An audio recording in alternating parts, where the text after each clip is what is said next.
मोहक, खूबसूरत, दिलकश, ताजगी से भरपूर थी और उसके चेहरे से नूर टपकता रहता था।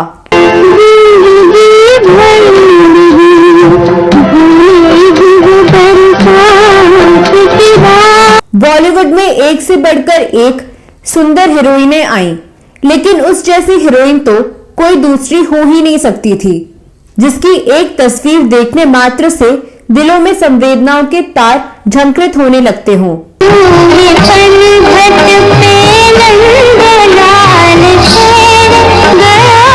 खूबसूरती का जिक्र हो तो फिर इस अदाकारा के अलावा किसी और के बारे में सोचना ही असंभव हो जाता है।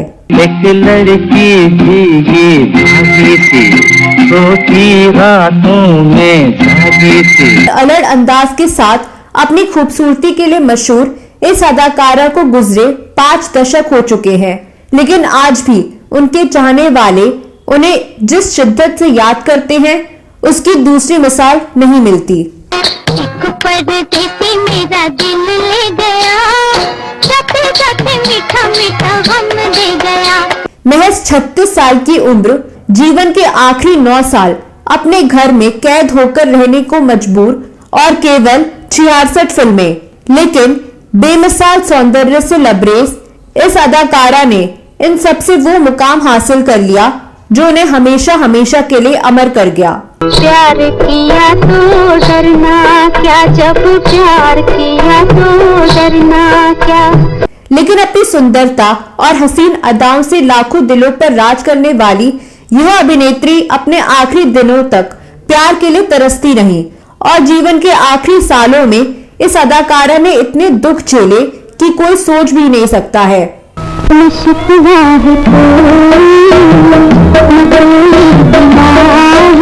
इस वीडियो में वीनस ऑफ द स्क्रीन के नाम से लोकप्रिय उसी अदाकारा के बारे में बात करने जा रही हूँ जिन्होंने फिल्म इंडस्ट्री में बेशुमार नाम कमाया, लेकिन उनकी पर्सनल लाइफ किसी दर्द भरी कहानी से कम नहीं रही।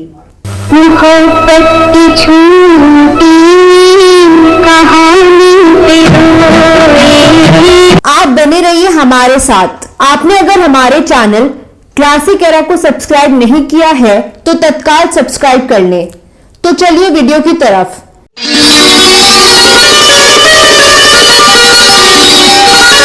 नमस्कार दोस्तों, मैं आपकी दोस्त और होस्ट साची और फिल्मों, गीतों और फिल्मी हस्तियों पर आधारित हमारे चैनल क्लासिक एरा में आपका स्वागत है। दोस्तों, आज की वीडियो में जिस अदाकारा की बात करने जा रही हूँ उसे दुनिया सौंदर्य की मलिका के नाम से बुलाती है, लेकिन उनका असली नाम बेगम मुमताज जहां देलवी था और सिनेमा के पर्दे पर उनका नाम था मधुबाला।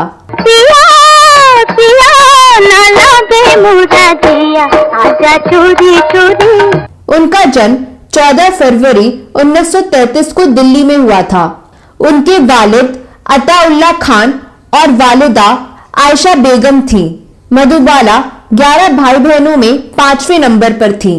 उनके पिता अताउल्ला खान दिल्ली के इंपीरियल तंबाकू कंपनी में काम करते थे, लेकिन 40 के दशक में वह अपनी जॉब से हाथ धो बैठे। इसके बाद मधुबाला के पिता ने अपनी सभी बच्चों के साथ मुंबई की ओर रुख किया। मधुबाला बचपन से ही बेहद खूबसूरत थी और गीत संगीत और मनोरंजन में काफी दिलचस्पी रखती थी, इसलिए उनके पिता उन्हें लेकर काम के सिलसिले में एक स्टूडियो से दूसरे स्टूडियो दौड़ते भागते रहते थे और फिर केवल 9 वर्ष की उम्र में मधुबाला को फिल्म बसंत में नायिका की बेटी की भूमिका मिल गई। फिर उन्होंने बेबी मुमताज के नाम से कुछ फिल्में की। इसी दौरान उनकी मुलाकात देविका रानी से हुई और देविका रानी मुमताज की खूबसूरती पर मोहित होकर उन्हें मधुबाला नाम दे दिया। बताया जाता है कि देविका रानी मधुबाला को फिल्म ज्वार भाटा से बतौर मुख्य अभिनेत्री फिल्म जगत में लाना चाहती थी, लेकिन बात किसी वजह से बन नहीं पाई और इसके बाद फिल्मकार केदार शर्मा ने सन 1946 में फिल्म नील कमल में राज कपूर के साथ मधुबाला को कास्ट किया। नील कमल वैसे तो कुछ खास कमाल नहीं दिखा पाई, लेकिन मधुबाला ने अपनी खूबसूरती और अदाकारी से लोगों के दिलों में जगह बना ली। ऐसे में मधुबाला को कई और फिल्मों के ऑफर्स मिलने लगे और वह अलग अलग अभिनेताओं के साथ फिल्में करने लगी। लेकिन उनकी किस्मत चमकी 1949 में प्रदर्शित कमाल अमरोही की फिल्म महल से।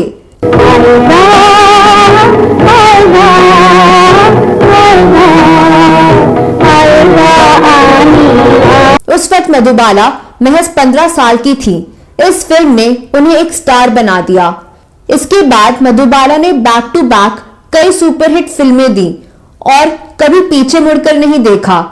मधुबाला ने अशोक कुमार, राज कपूर, महिपाल, जयराज, रहमान, मोतीलाल, सुरेंद्र, करण दीवान, प्रदीप कुमार, भारत भूषण, देव आनंद, प्रेमनाथ, सुनील दत्त, शम्मी कपूर, किशोर कुमार और दिलीप कुमार के साथ काम किया।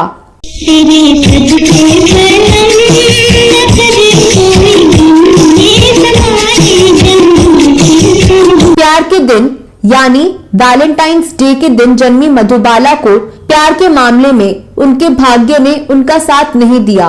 उन्हें 3 बार इश्क तो हुआ, लेकिन आखिरी समय में वो तन्हा रही। हालांकि उनकी खूबसूरती के दीवाने कई सुपरस्टार उनसे शादी भी करना चाहते थे, जिनमें शम्मी कपूर, दिलीप कुमार और प्रेमनाथ जैसे स्टार्स शामिल थे।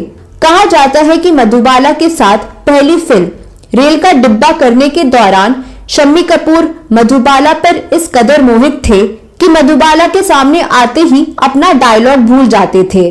तो मैं आपका पार्टनर हूं स्टेज पर और यकीन जानिए कि आपकी मेरी जोड़ी सारे जहां में तहलका मचा देगी। उनसे प्यार करने वालों में एक नाम उस वक्त के सुपरस्टार प्रेमनाथ का भी आता है। दोनों ने साथ में 4 फिल्मों में काम किया, लेकिन वर्ष 1951 में आई फिल्म बादल की शूटिंग के दौरान दोनों एक दूसरे को दिल दे बैठे। ये क्या तुम्हारी बीवी है? अरे नहीं, ये तो मैं ना। ओह, तब तो तुम्हें ही महल तक हमारे साथ चलना पड़ेगा। इसके बाद मधुबाला की खूबसूरती में गिरफ्तार हुए सिनेमा जगत की ट्रेजेडी किंग दिलीप कुमार। कहा जाता है कि फिल्म तराना के सेट पर मधुबाला और दिलीप कुमार के बीच प्यार की शुरुआत हुई थी। बताया जाता है कि उस वक्त मधुबाला ने एक पर्ची के साथ एक गुलाब का फूल दिलीप कुमार के मेकअप रूम में भिजवाई थी, जिसमें लिखा था, अगर आपको मुझसे मोहब्बत का इकरार हो तो इस गुलाब को कबूल फरमाएं।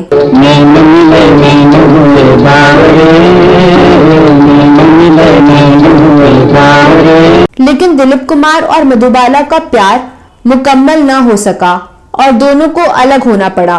मधुबाला के पिता नहीं चाहते थे कि उनका दिलीप कुमार या किसी के साथ भी रिश्ता हो।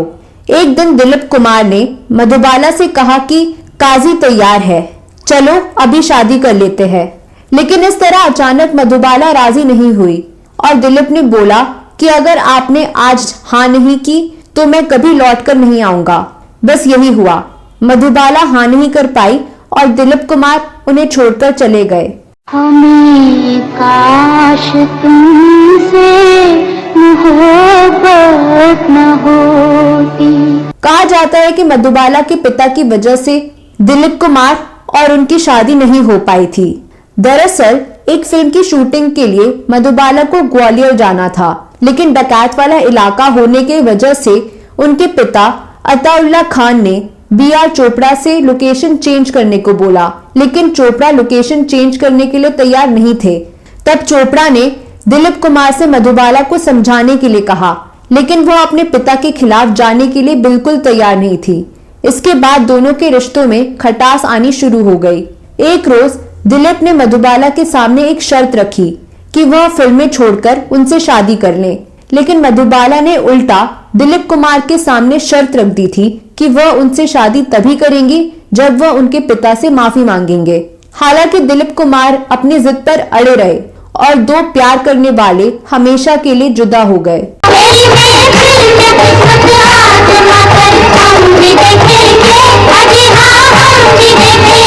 दिलीप कुमार ने सायरा बानो से निकाह कर लिया और उधर मधुबाला ने अभिनेता किशोर कुमार से शादी करने का फैसला कर लिया। किशोर कुमार से उनकी मुलाकात वर्ष 1956 में फिल्म ढाके की मलमल बनाने के दौरान हुई थी और तभी से किशोर कुमार मधुबाला से प्यार करने लगे थे। ऐसे में उनकी शादी करने के प्रस्ताव को उन्होंने बिना देर किए स्वीकार कर लिया। उन्होंने धर्म परिवर्तन किया और इस्लाम धर्म अपनाते हुए अपना नाम करीम अब्दुल रखा और 27 साल की मधुबाला से 1960 में शादी कर ली। एक लड़की भीगी भागी थी, सोती रातों में जागी थी। उन दिनों मधुबाला अपनी जन्मजात बीमारी से परेशान थी। दरअसल मधुबाला को दिल की बीमारी थी।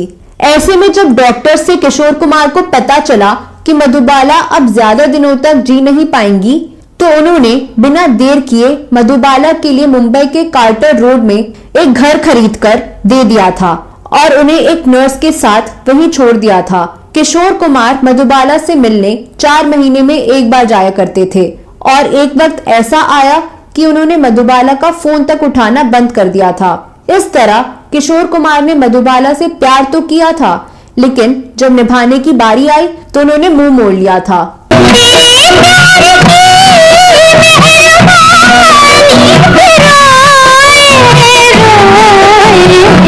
बॉलीवुड की हसीन अदाकारा मधुबाला से दुनिया भर के लाखों करोड़ों फैंस प्यार करते थे, लेकिन अपने आखिरी दिनों वह एकदम अकेली पड़ गई थी। उनके दिल में जन्म से ही छेद था और फेफड़ों की भी परेशानी थी। इसके अलावा उन्हें एक और गंभीर बीमारी थी, जिसमें उनके शरीर में आवश्यक मात्रा से ज्यादा खून बनने लगता था और यह खून उनकी नाक और मुंह से बाहर आता था। डॉक्टरों के अनुसार इस बीमारी में उन्हें बहुत ज्यादा आराम की जरूरत थी, लेकिन घर की मजबूरियों के कारण मधुबाला को काम करना पड़ता था।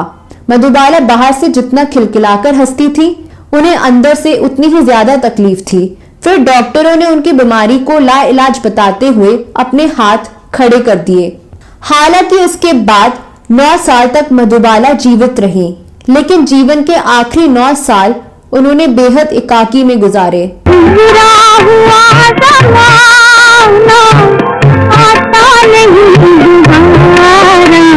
पति के होने के बावजूद बीमार मधुबाला अकेली जिंदगी गुजार रही थी।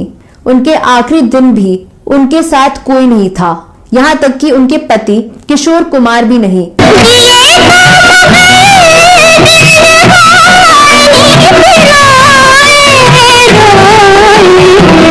महज 36 साल की उम्र में अपनी अदायगी से घायल करने वाली मधुबाला ने 23 फरवरी 1969 में इस दुनिया को हमेशा के लिए अलविदा कह दिया। तुम रूठ के मत जाना, तुम रूठ के मत जाना। 5 अगस्त 1960 को फिल्म मुगले आजम के रिलीज के बाद उन्होंने सफलता के आसमान को छू लिया और यह फिल्म सबसे अधिक कमाई करने वाली लिस्ट में शामिल हुई और अगले 15 वर्षों तक यह रिकॉर्ड कायम रहा। इस फिल्म में मधुबाला का कैद करने वाला दृश्य वास्तविक बनाने के लिए निर्देशक के आसिफ ने उन्हें असली लोहे की जंजीर पहनाई थी, जिससे उन्हें काफी गहरी चोट लग गई और वह कई दिनों तक दर्द में रही थी। बड़ी चोट खाई जवानी पे रोए। 18 मार्च 2008 को भारतीय डाक ने मधुबाला की याद में एक स्मारक डाक टिकट को जारी किया और 10 अगस्त 2017 को नई दिल्ली में मैडम तुसाद संग्रहालय के द्वारा मधुबाला के मोम के पुतले का अनावरण किया गया था। तो दोस्तों, यह वीडियो कैसा लगा जरूर बताएं। मधुबाला के बारे में आपके पास कोई और जानकारी है तो कमेंट बॉक्स में अवश्य लिखें।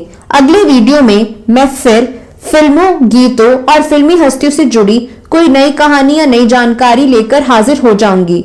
दोस्तों, अगर आप फिल्मों और फिल्मी हस्तियों के बारे में दुर्लभ जानकारियां जानना चाहते हैं तो हमारी वेबसाइट classiclegends.in पर जरूर जाएं। इस वेबसाइट का लिंक डिस्क्रिप्शन में दिया हुआ है। अगले वीडियो में फिर मुलाकात होगी। तब तक के लिए नमस्कार।